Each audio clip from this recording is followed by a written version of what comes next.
Cikini kegondang dia, dakwah cinta bikin umat bahagia.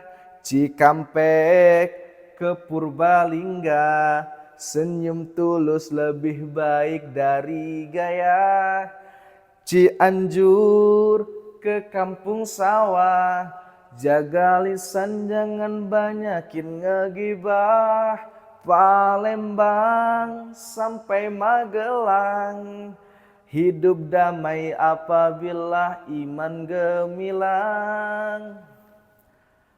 Assalamualaikum warahmatullahi wabarakatuh. Alhamdulillahilladzi an'amana binikmatil imani wal islam, wa nusalli wa nusallimu ala khairil anam Sayyidina Muhammadin wa ala alihi wa ashabihi ajmain, amma ba'du.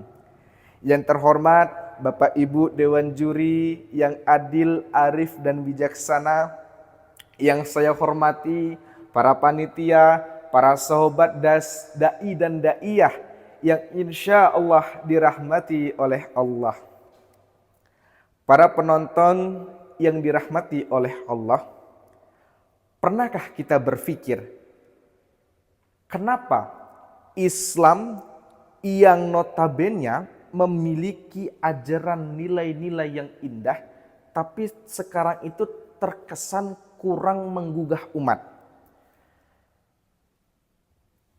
Padahal Allah Subhanahu wa Ta'ala telah memberikan sebuah aturan bagaimana kita sebagai seorang Muslim dapat menyampaikan dakwah secara efektif dan efisien. Di dalam Al-Quran surah An-Nahl ayat 125, Allah Subhanahu wa Ta'ala berfirman, Bismillahirrahmanirrahim, Ud'u ila sabili rabbika bil hikmati wal mau'izatil hasanah wajadilhum billati hiya ahsan. Kata Allah, serulah manusia ke jalan Tuhannya dengan hikmah dan perkataan yang baik, serta debatlah mereka dengan cara yang lebih baik.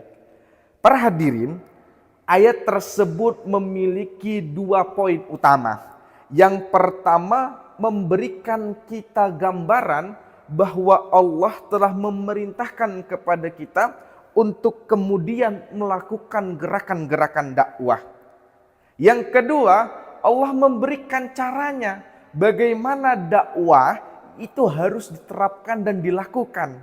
Yaitu dengan apa? Dengan bil hikmati wal mau'izatil hasanah wajadilhum billati hiya ahsan.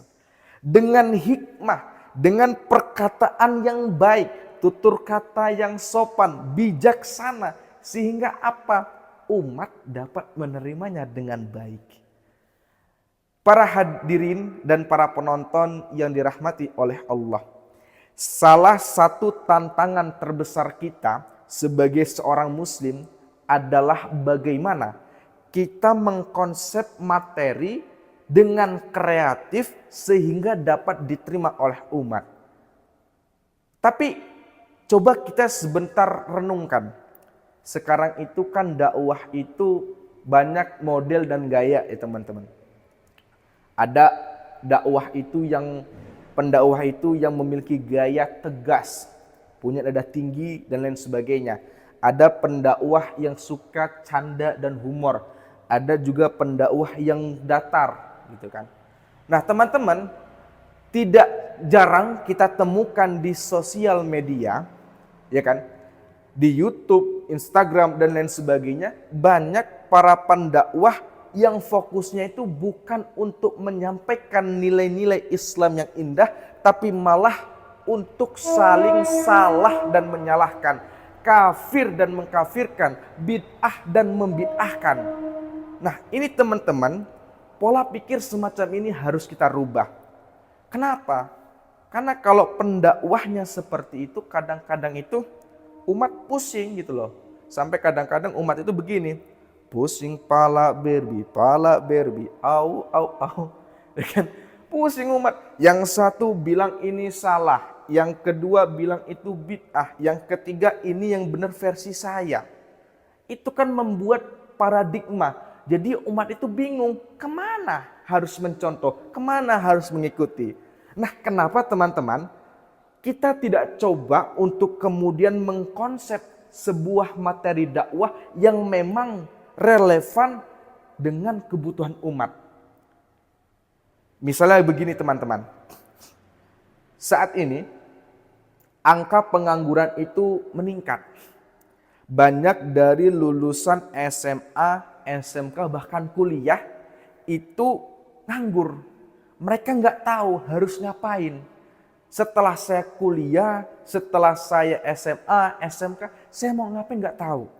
Nah, kenapa kita sebagai seorang generasi muda tidak mencoba mengkonsep materi dakwah yang membahas tentang ekonomi kreatif misalnya.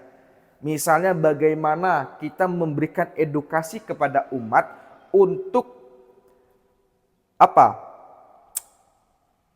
Memberikan informasi bagaimana cara membangun usaha, bagaimana proses pencatatan keluar masuk usaha, bagaimana kita mempromosikan usaha, bagaimana kita bisa mendapatkan pinjaman tapi tidak riba. Lembaga mana, misalnya lembaga amil zakat, Basnas, itu kan menyediakan pinjaman untuk membangun usaha. Nah, kenapa dakwah-dakwah yang sifatnya bilhaq seperti ini, yang langsung dampaknya bisa dirasakan oleh umat, kenapa kita tidak pilih? Kenapa tidak kita jadikan sebagai suatu materi yang kita sampaikan kepada umat?